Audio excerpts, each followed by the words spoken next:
Have you ever wondered how successful founders get their money to work for them? I want to tell you a story about a conversation that I had with a founder a few weeks back. She runs a service based company that's growing fast in the events sector. And she approached us to ask for ways we can help her find a private investor to finance her growth. Her business is growing very fast, and she wanted this external capital to get to the next level. And that sounds great.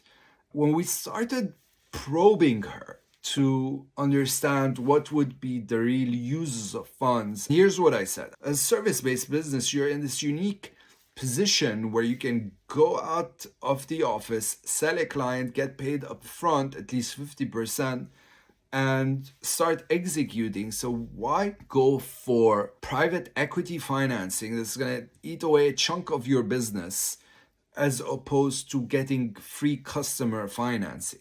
She said, I work with government entities exclusively, and these guys tend to pay 4 months late. So we issue the invoice today, we get money in the bank 4 months later.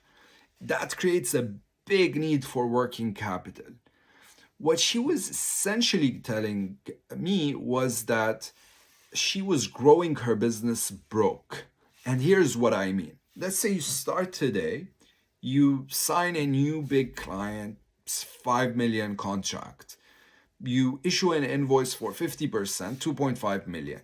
You've got to cover 4 months of your own costs and project expenses before that 2.5 million hits your bank account 4 months later.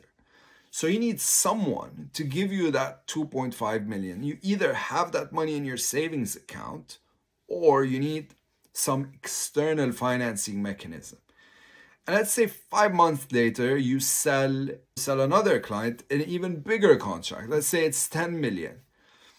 Now you're in a bigger hole because you just issued an invoice for 50% that amount, so 5 million. And you need to find a way to get an extra 3 to 4 million to cover your costs during that 4 month period until the money hits your bank account. And so that's one use of funds that is very specific. With this business model, you always need a source of financing that will finance your growth, your organic customer growth. And then you say, okay, well, I want to open up a new office. So opening up a new office, having a 12-month runway until business picks up in that new location, having a team of a few people, sales, a manager, that's funding that you can appropriately finance with equity by bringing in a private investor who believes in the vision of the company, who believes in growth in that particular geography.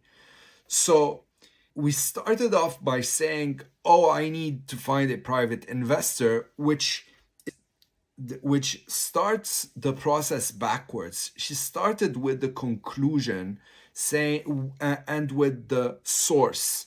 The right way to do this is to start with the use, to ask yourself, what do I really need the money for? What am I going to spend it on? Because that ultimately determines your source of financing. So in the case of this business, there's two distinct uses of funds. The first one is to finance working capital, and that's the best, cheapest, most available source of financing for that specific activity is having some kind of a bank facility or a loan that you can then increase as you sell more customers. It's the cheapest form of financing. And then for the purpose of expanding, that's where you can get your private investor. So not all money is created equal. Start with the uses and then move on to the sources. That's how you get your money to work for you.